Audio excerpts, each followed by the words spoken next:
Morning Coaching, une émission présentée par Agnès Chalnot. Bonjour, je m'appelle Agnès Chalnot et je suis coach professionnel certifié dédié aux entreprises. Dans mon émission Morning Coaching, je vais vous donner les grandes notions de coaching et de vous donner des outils pour améliorer votre quotidien. Aujourd'hui, nous allons parler de charisme. Alors, le charisme est inné. Les gens qui sont bons du charisme, on ne peut pas devenir charismatique. Tout cela, vous savez quoi? Vous l'avez entendu, mais ce sont des croyances fausses. En effet, le charisme peut se développer et se travailler à l'aide d'un coach. Et dans cette émission, je vais vous donner quelques outils pour développer votre charisme. Les personnes charismatiques ont un truc. Quand vous rentrez dans une pièce et vous dites « Oh là là, cette personne-là, elle dégage quelque chose, elle est charismatique. » Oui, elles sont bien dans leur corps, elles sont chaleureuses et elles ont développé l'art du relationnel. Quelques noms célèbres de personnes charismatiques. Vous en connaissez tous, mais je vous citais Hélène Keller, Marilyn Monroe, Martin Luther King, Simone Veil, Nelson Mandela. Des personnes qui émanent quelque chose comme une sorte d'aura autour d'eux. Quels sont les indices montrant que j'ai besoin de cultiver mon charisme? Je vais vous citer quelques exemples tirés du livre de Andrew Lane, Le secret du charisme, aux éditions Larousse-Poche. Si vous vous dites « J'ai l'impression que les gens ne m'écoutent pas vraiment quand je participe à une réunion » ou « Je n'aime pas regarder quelqu'un dans les yeux quand je lui parle » j'ai du mal à convaincre les autres. J'ai beaucoup de mal à prendre des décisions. J'ai des doutes sur moi-même. Je suis souvent sous la défensive avec autrui. Si une de ces lignes vous parle, c'est le moment d'écouter attentivement l'émission et d'apprendre à développer votre charisme. Il faut développer 3 qualités. 1, il faut connaître ses objectifs, connaître ce que l'on veut réussir. Dans un futur proche, qu'est-ce que vous voulez réussir? 2, être soi-même, c'est-à-dire être authentique. Et 3, faire preuve de magnétisme, être capable de créer une véritable alchimie relationnelle. Les personnes charismatiques ont confiance en elles et savent comment s'affirmer. Voici quelques outils pour devenir charismatique. Premièrement, développez votre expertise. Listez vos qualités en utilisant davantage vos points forts au travail, en fixant des petits objectifs, en développant les connaissances et compétences dont vous avez besoin pour faire un travail efficacement. Deuxièmement, adoptez un état d'esprit positif et soyez enthousiaste. Quelles sont les choses qui vous apportent de la joie? Faites la liste et relisez-la quand vous avez un petit coup de mou. Est-ce que c'est regarder la mer, prendre un café au soleil, réussir un dossier, avoir un appel d'offres, gagner un procès? Notez-les et relisez-les. Contrez les pensées négatives. Je vous en ai déjà parlé, mais une pensée comme « je n'en suis pas capable », ça c'est pas possible. Il faut se dire « j'en suis capable » ou « je vais tenter », « je vais apprendre et avancer ». Il faut être enthousiaste et communicatif pour être charismatique. Si vous arrivez chez un client plein d'entrain, motivé, que vous portez votre projet, votre client va le sentir et donc du coup il va avoir une bonne humeur lors du rendez-vous. Et il va vous sentir impliqué et spontané. Et la spontanéité, c'est la preuve d'authenticité qui est la base du charisme. Il faut aussi, pour devenir charismatique, aider les autres à se sentir bien. Les personnes charismatiques, elles aident très souvent les autres à se sentir bien. Au lieu de se concentrer sur leur propre réussite, elles concentrent du temps et de l'énergie pour les autres, pour essayer d'élever les autres. En aidant les personnes qui les entourent, elles créent un événement d'énergie positive qui attire naturellement les autres. Alors comment faire? On vient vous demander des conseils.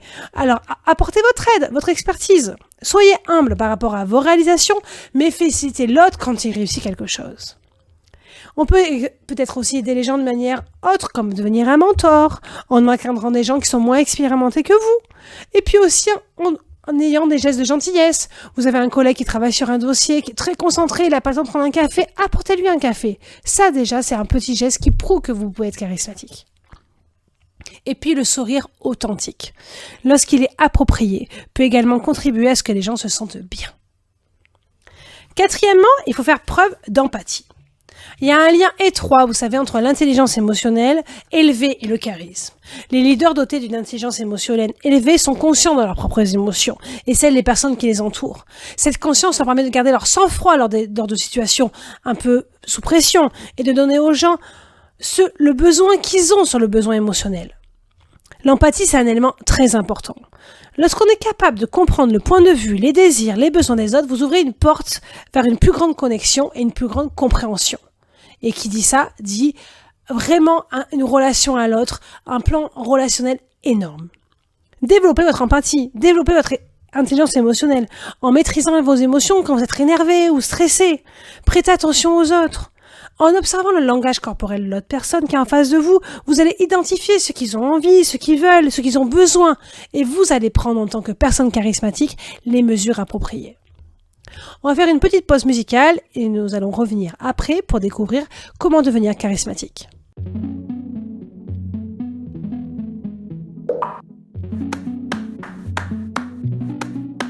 Before you came around, I was doing just fine. Usually, I don't pay no mind. And when it came down, I was looking in your eyes. Suddenly, I could feel it inside. I've got a fever, so can you check? Hand on my forehead, kiss my neck. And when you touch me, baby, I turn red. I've got a fever, so can you check?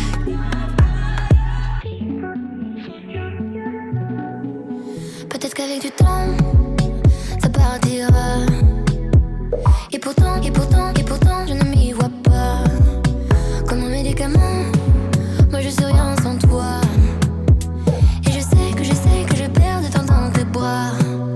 I've got a fever, so can you check? Hand on my forehead, kiss my neck. And when you touch me, baby, I turn red. I've got a fever, so can you check? Car dans mes yeux, ça se voit. La fièvre dans les yeux, oui, ça se voit. Mon cœur se serre, j'ai du feu dans la voix. Le plus souvent, c'est quand je pense à toi. I've got a fever, Can you check? hand on my forehead. Alors, nous avons vu qu'il fallait développer son expertise. Il fallait adopter un état d'esprit positif et être enthousiaste. Il fallait aider les autres et sentir bien. Il fallait faire preuve d'empathie. Maintenant, qu'est-ce qu'il faut faire encore pour devenir charismatique? Il faut être à l'écoute de l'autre. Alors, vous allez me dire, encore Agnès, elle nous demande d'être à l'écoute de l'autre. Oui, parce que c'est primordial.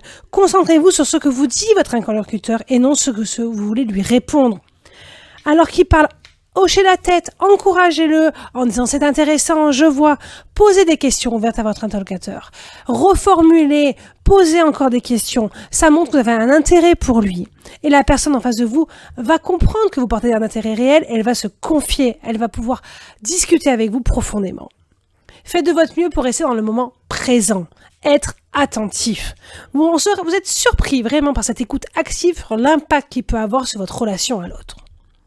Riez de vous-même. Alors oui, parce que l'autodérision, quand on est charismatique, c'est hyper important.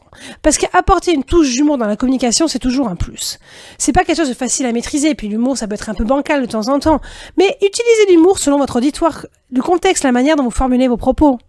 Et si vous savez rire de vous-même, les gens seront ravis, et cela montre que vous êtes confiant, à l'aise avec tout ce qu'il y a autour de vous. Un point très important, c'est le langage corporel positif. Maîtriser son langage corporel est essentiel car il est universel. Donc vous allez voir, si vous êtes voûté, si vous êtes refermé vers vous-même, si vous regardez pas les gens dans les yeux, ça bon, c'est vous êtes dans une situation fuyante. Alors vous êtes souriant, que vous regardez la personne quand vous lui parlez dans les yeux, que vous êtes droit, les épaules en arrière, là vous avez confiance, là vous êtes quelqu'un de charismatique. Et n'oubliez pas de sourire. Je vous l'ai dit encore et encore, sourire apporte le bonheur aux autres. Et vous savez quoi? Quand on sourit, on mobilise des centaines de muscles faciaux et ça favorise la sécrétion d'endorphines, l'hormone du bien-être.